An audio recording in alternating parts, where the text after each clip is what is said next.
Buenas tardes. Yo quisiera, en nombre de los miembros benefactores, transmitir al Consejo de Recertificación Profesional nuestro más profundo apoyo. Este apoyo está basado, sin duda, en objetivos comunes. Esos objetivos están dados por el concepto de creer que la capacitación médica continua es un objetivo del cual no debemos apartarnos y el único objetivo probado para llegar a la excelencia médica y para lograr que la medicina argentina tenga eslabones y calidad similar a la de los primeros países del mundo. Por lo tanto, los benefactores, los médicos, las sociedades científicas, todas las organizaciones de salud debemos apoyar firmemente este criterio de certificar la mayor cantidad posible de médicos para lograr esta calidad que es sin duda una obligación de los médicos y un derecho de los pacientes. Así que muchas gracias por permitirnos apoyar esta iniciativa y esta acción del Consejo de Recertificación Médica. Muchas gracias. Shalom Aleichem, Salam Aleikum, la paz para todos vosotros. Agradecido por la oportunidad de compartir con todos ustedes este espacio de reflexión. Nosotros entendemos y planteamos que no hay ninguna posibilidad de abordar un cuerpo sin reconocer un alma. Dado que el ser humano no es un producto terminado, ni tampoco es el mamífero sofisticado que somos al llegar, que seamos humanos no solamente siempre está por verse, sino que es un verbo que hay que desplegar. Por lo tanto, esa humanidad que tiene sustrato en el cuerpo que somos, se despliega en un espíritu que pasa la potencia a realización, donde todos los días rendimos cuenta de cómo avanzamos o retrocedemos en términos de nuestra humanidad. Nuestra espiritualidad que nos hace humanos despliega nuestra dignidad. Es decir, somos dignos por origen, por la creación divina, imagen y semejanza que somos, pero en potencia esa dignidad la tenemos que sostener y la tenemos que desplegar, ejerciendo nuestra humanidad. ¿Por qué lo planteo desde este lugar? Porque por supuesto que ahora vamos a hacer alguna referencia, como la medicina aborda la dignidad de la persona, pero nunca podemos olvidar que nadie le otorga dignidad desde afuera, sino que el primero que le otorga dignidad al ser es la esencia de adentro. Y que si uno no forma y no educa al ser en su dignidad, ¿no?, perdemos uno de los recursos más importantes. ¿Cómo hacemos para que todos los seres humanos seamos educados y formados espiritualmente en la dignidad de nuestro ser? Y esto es sumamente importante para nosotros como creyentes, al mismo tiempo como maestros en las tradiciones espirituales, porque diferenciamos lo que son los derechos humanos de los deberes.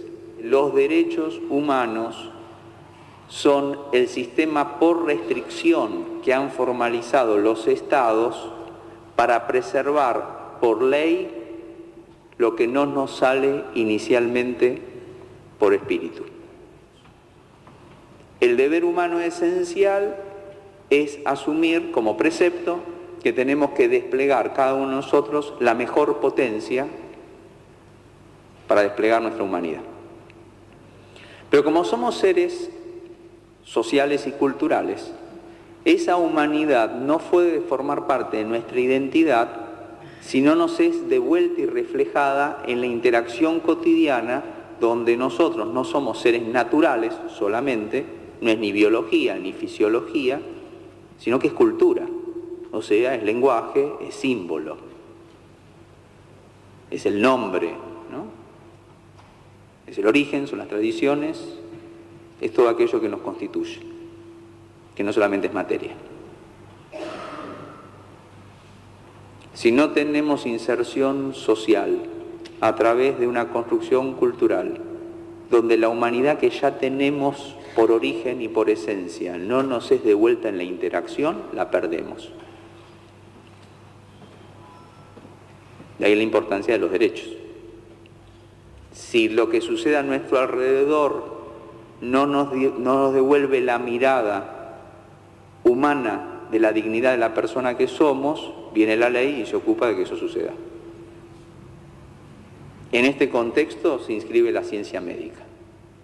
Y creo que desde ese punto podemos compartir siempre esta conversación. Aquellos que trabajamos vocacionalmente para la educación y la formación del espíritu, que es conciencia, entendemos que la ciencia se inscribe dentro de ella, que no hay ninguna división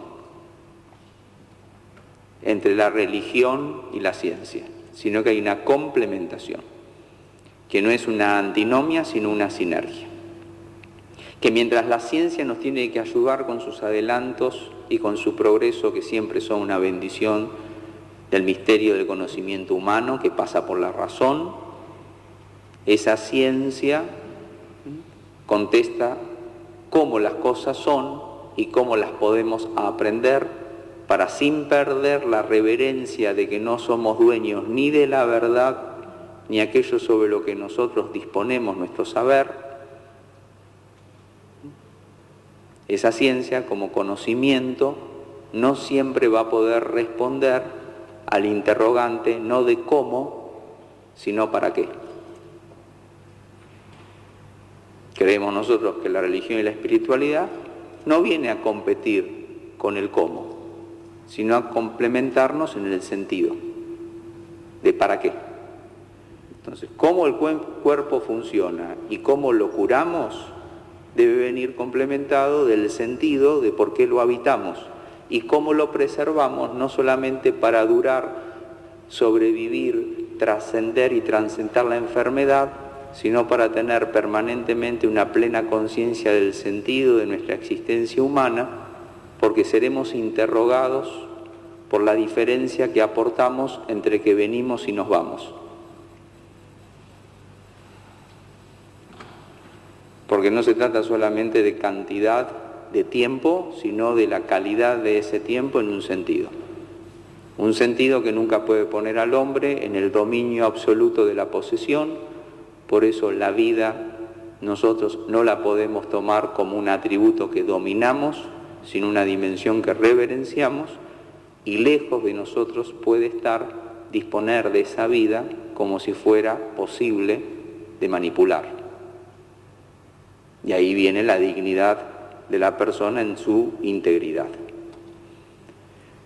Cuando uno dispone que las ciencias médicas trabajan en una mirada espiritual de la dignidad de la persona, y vuelvo a insistir que si bien yo puedo ilustrar con algunos elementos de la tradición judía, aquí estamos compartiendo una visión universal de la espiritualidad y particularmente nuestra visión judeocristiana, entendemos nosotros que más allá de la eternidad de la que venimos y la eternidad a la que vamos, la dignidad que desplegamos es mientras estamos.